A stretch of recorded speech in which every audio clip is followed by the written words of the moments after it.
Greetings and welcome to the Constellation Brands Q1 Fiscal Year 2026 Earnings Conference Call and Webcast. At this time, all participants are in listen-only mode.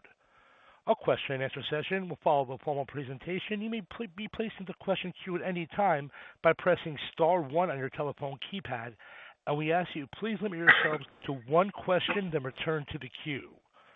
If anyone should require operator assistance, please press star zero. As a reminder, this conference is being recorded.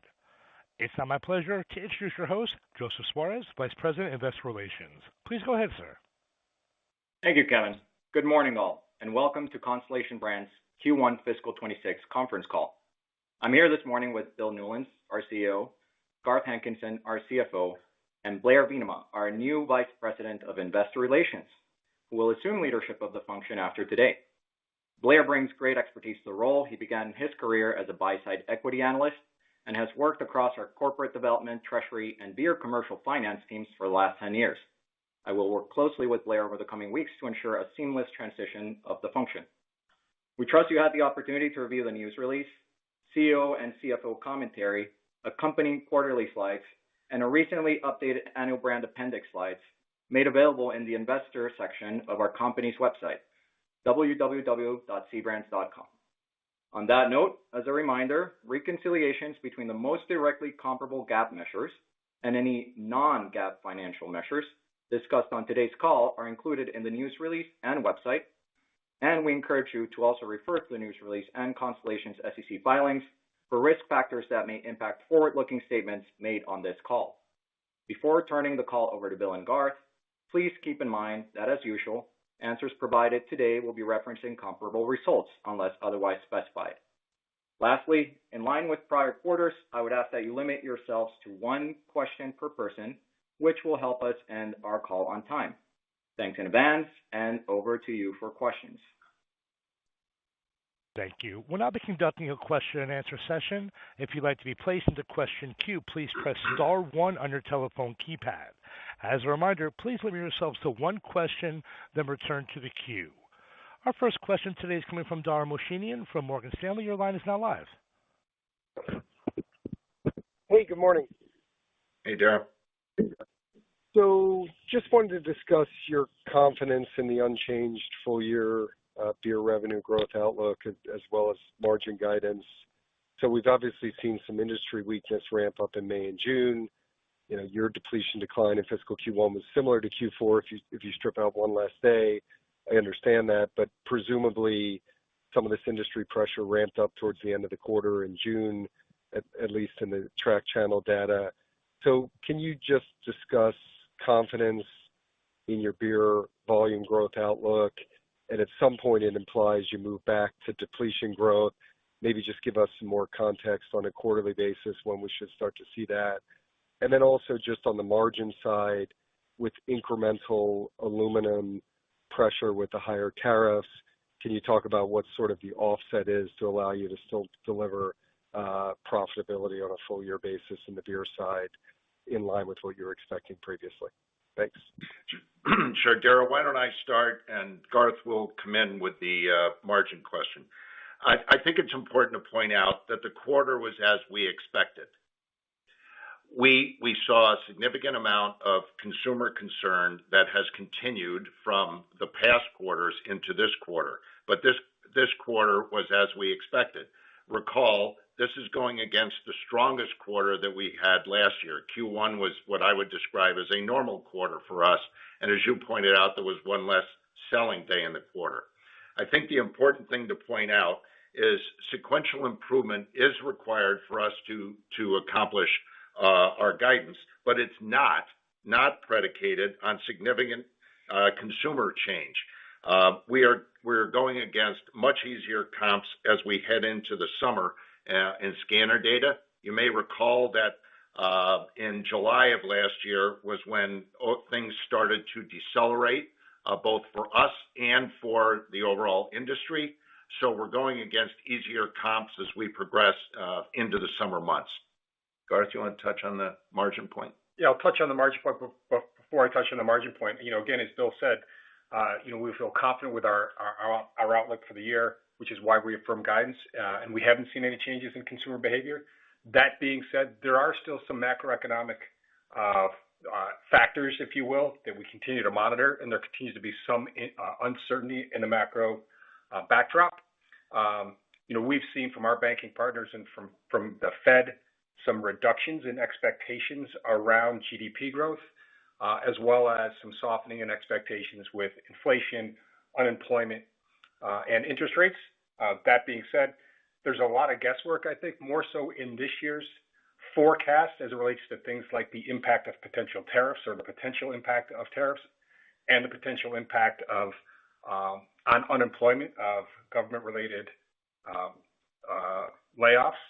So again, just a fair amount of uncertainty as we go through the year. On the margin front, we feel good about our ability to deliver margins in line, with what we laid out in April, specifically to the incremental tariff that went into effect in June. To be clear, that did not impact our Q1. Going forward, we think that the impact of that is going to be roughly $20 million. As a reminder, what was announced earlier in the year was an impact of about $30 million. It's obviously less for us given that it's 1 quarter into the year, or the incremental is less for us because we're 1 quarter into the year.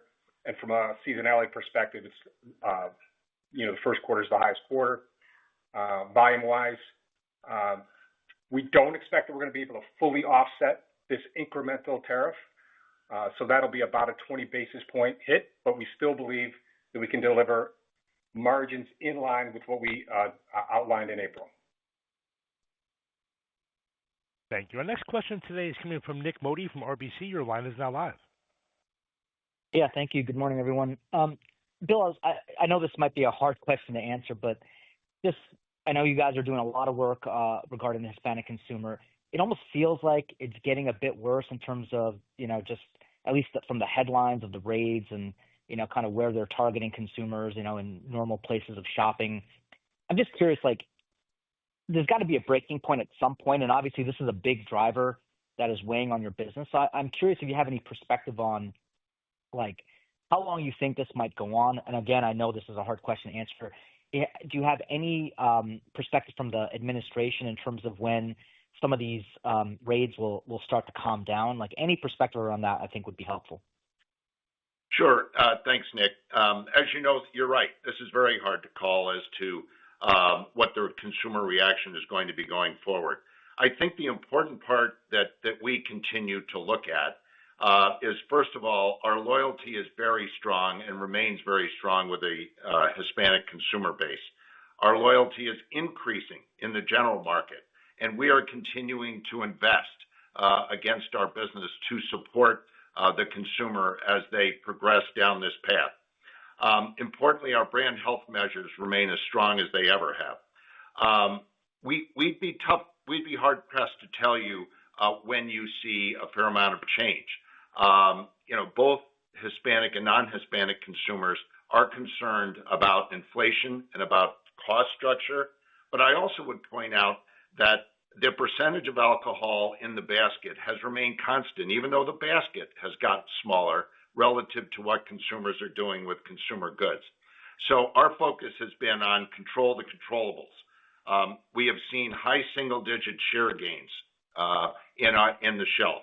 Our buy rates, well, visits are down, spend is up when people visit and when they actually go to the stores. NPD continues to be an important part of what we do. We're pleased with the development of SunBrew. It's ahead of what we had expected. And as I said earlier, we continue to invest against the business. So our focus continues to be monitored carefully where the consumer is and control the controllables, do everything we can possibly do so as the consumer hopefully returns in the near term to more normal behavior. We're there and ready to take advantage of just that. Thank you. Our next question is coming from Lauren Lieberman from Barclays. Your line is now live. Great. Thanks. Good morning. I just want to talk a little bit about marketing. It was interesting to see stronger marketing in the quarter. So I was curious if you could talk a little bit about marketing cadence this year versus last. And then also in that standpoint, it feels like not so much from a pricing standpoint, but from a marketing standpoint, the competitive landscape has picked up. And you've got Mich Ultra that's been, a fast-growing brand for some time. The only other fast-growing brand alongside Modelo has really picked up its activity, and I think picked up, it seems, sort of the target market they're going after. So I just was curious if you talk a little bit about kind of brand competitiveness, your marketing efforts, not just quantum and timing, but also kind of thoughts around, any changes or differences in targeting and what you're seeing in the competitive landscape. Thanks. Yeah, you bet. So I think it's important to point out that because of seasonality heading into the summer, Q1 is always slightly higher in terms of our marketing investment versus the rest of the quarters. But I think it's also important to point out Modelo and Corona are the number one and the number two share of voice within the beer sector for marketing. We continue to invest against our brands to build long-term success for those brands. And we're investing in places that we think are high impact: football, soccer, Major League Baseball, things that are live, things that are action-oriented, and things that tend to be beer occasions. So we're going to continue to invest against our business. Our fundamental belief is, as I said on the prior question, our brand health metrics are very strong. Our intent is to keep those metrics as strong as they are, if not to improve those. And part of the way we will do that is to continue to invest against the consumer. So as the consumer begins to revert to more normal behavior, whenever that occurs, we're going to be in a position to win. Thank you. Our next question today is coming from Chris Carey from Wells Fargo Securities. Your line is now live. Hey, guys. Thanks a lot for the question. So I was thinking about the investor presentation at the investor day, and there's a lot of pride in the fact that the portfolio is so focused and you're gaining share in the category behind such a focused portfolio. And I think when you look across some of your peer set, there's actually been an attempt to continue to diversify the portfolio to perhaps hedge against some of these situations. If the core sees slowing growth or market share loss, it's offset by something else, right? You've seen that with some of your competitors. Does this moment in time give you a bit more credence to think about maybe investing or diversifying the portfolio, however significant that may be in the coming years, to give yourself a bit more diversification against such events? And then within that, can you just talk about how elevated maybe Pacifico will become now, because it's been such a reliable growth driver? Can you accelerate that growth even more? So just some thoughts there would be helpful. Thanks. Yeah, you bet. Well, first of all, I think it's important, if you think about what has changed versus the investor day, a lot of things have. Non-alc didn't exist back at that point in time. Today, it's the number two share gainer in a growth category, the non-alc sector. Oro didn't exist. You've probably heard that we are adjusting our Oro pricing to go after high-end light beer, where we see competitive opportunity for us to succeed. We introduced SunBrew this year, which is ahead of our plan, goes after a consumer who's interested in flavor. I've said on prior calls, we're very pleased with the fact that our share of sales in LDA 21 to 25-year-old consumers is twice the average of the sector. So we're continuing to bring in new, younger consumers into the equation. Limonie Sal, one of the single best cheladas that we have, did not exist when we had Investor Day. So all of those things, I would argue, are part of our innovation agenda. As we've said, we can see between 20 and 40% of our growth profile in any year reflecting from new products, and we would expect this year not to be any different along that line. But we're continuing to be focused on how we can win more consumers on more occasions. Relative to your question on Pacifico, obviously Pacifico continues to be very, very strong. But what's exciting to us is, despite the fact that Pacifico is the number two brand now in LA, where it's obviously a huge brand, 50% of the growth profile that's occurring on Pacifico is coming from outside of California. So you're starting to see significant increase and growth of that brand around the country, and we expect to put some fuel on the fire, if you will, around that brand. We think it's a great opportunity. Its demographic profile is somewhat different from our other brands, and we think that's going to be an important growth driver and an important share gainer in terms of shelf positions for us as we move forward. Thank you. As a reminder, that's star one to be placed in the question queue, and we ask you please ask one question and then return to the queue. Our next question is coming from Kamal Gajrawala from Jefferies. Your line is now live. Hey, everybody. Good morning. I guess I'm going to follow Nick's lead with a tough question, which is, let's just assume things get, better from a, socio-economic perspective. How do we know that behavior will go back to where it was? And I kind of ask in the context of, it does seem we're learning now and, that COVID really changed the way the consumer is behaving in general across a series of things, but especially across beer. And could this be sort of the equivalent of a COVID moment that, even if things start to open up a bit, that maybe the behavior doesn't go back to where it was? Yeah, that's an interesting question. I think the important part of that for us to all keep in mind is, especially with our Hispanic consumer, which reflects roughly half our business, that consumer is very interested in beer. What has occurred is that occasions on which beer is consumed have decreased because of concerns of the socioeconomic area that you mentioned.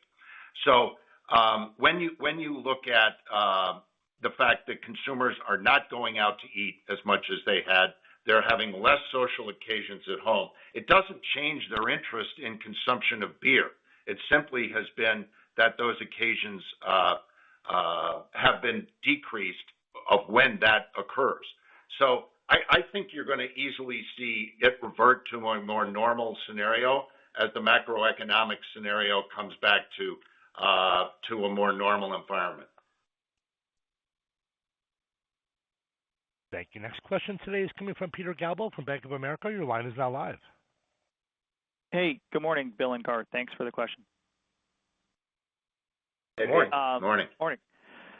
I wanted to go back to maybe Dara's question on just the beer gross margins. And actually, there was probably some favorability or upside to what we thought in the quarter. Garth, I think in your prepared remarks, you talked about kind of a $40 million tailwind on kind of operational improvements. I'm just wondering, how much of that as well is maybe some favorability on the peso, that you guys locked in kind of at a more favorable value, and maybe how we should think about that on the go forward in the back half of this year or even into early next year as, the dollar is weakened and peso's gotten stronger relative. Any context there would be helpful. Thanks very much.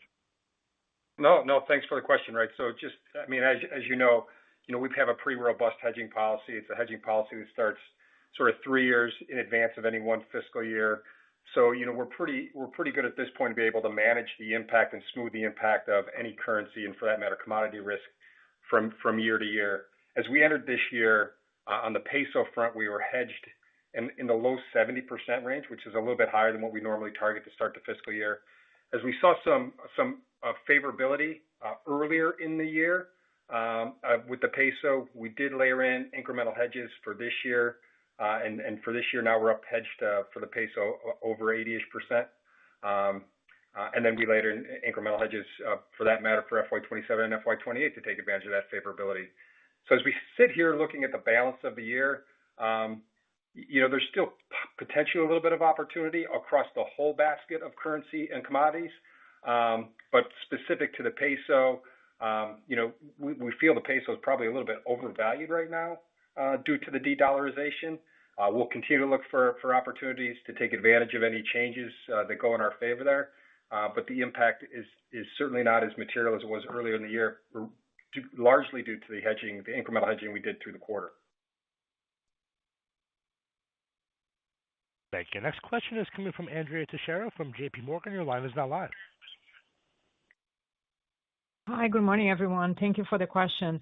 I was hoping to see, I think the important questions were asked, but just in terms of like your new distribution, I believe you quoted a good amount of high single digits into the summer.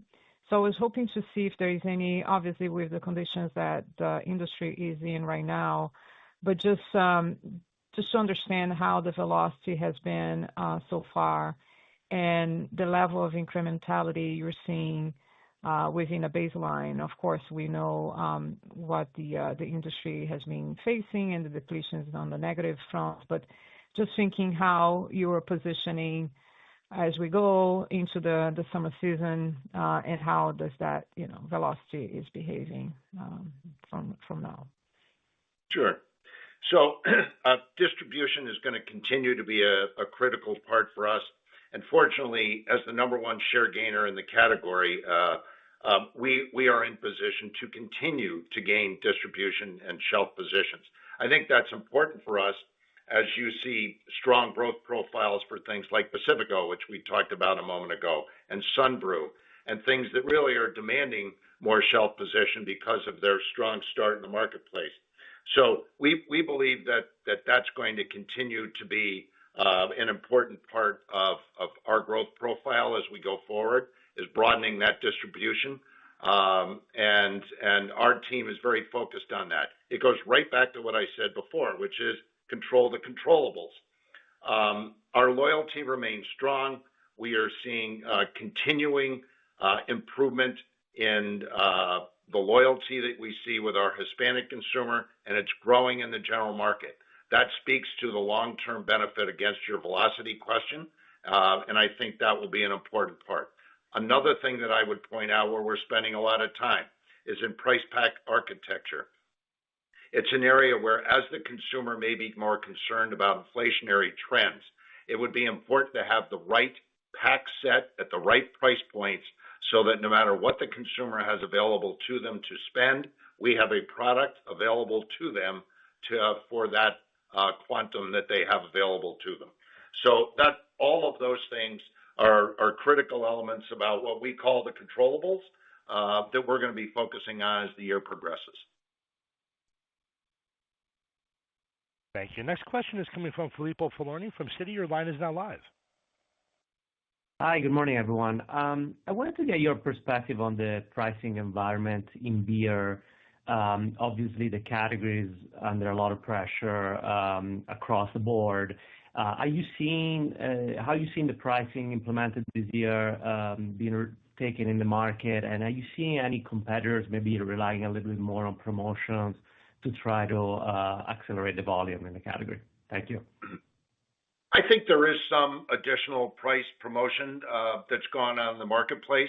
I'll use our example. We have addressed our oral pricing starting this past month, going after the high-end light beer consumer, where we feel there's a great opportunity. So we have made that adjustment in our own business in the interest of building additional share in the high-end light sector of the business. So I think you're always going to see a bit more promotional activity at a time when there's economic concerns.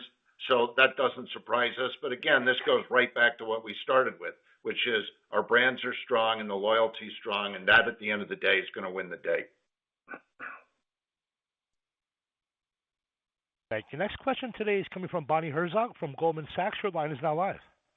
All right. Thank you. Good morning. So I actually wanted to ask about the California wildfires that happened last year and I guess the expected rebuild. Could you give us some color on, what is happening with the rebuild and, what type of growth or upside you might be expecting from this, considering, how important this market is for you?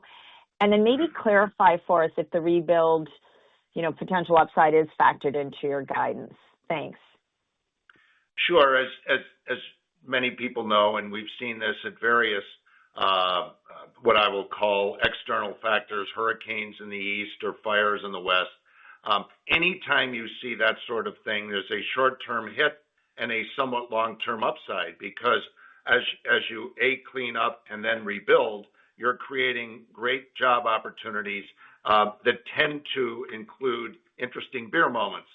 So I think as we are starting into that process, and as you know, it takes a while to start the process of rebuilding with permits and so forth, That will likely be a bit of a tailwind. The amount of that tailwind remains to be seen, as a lot of it depends on permits and development and how much construction capability exists in the marketplace. But you are correct.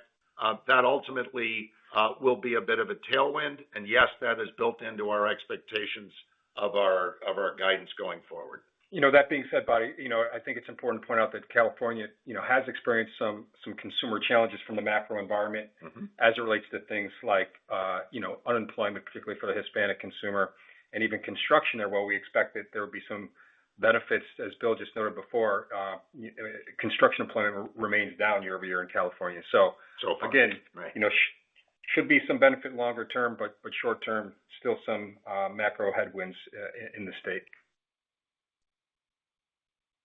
Thank you. We've reached the end of our question and answer session. And ladies and gentlemen, that does conclude today's teleconference webcast. You may disconnect your lines at this time and have a wonderful day. We thank you for your participation today.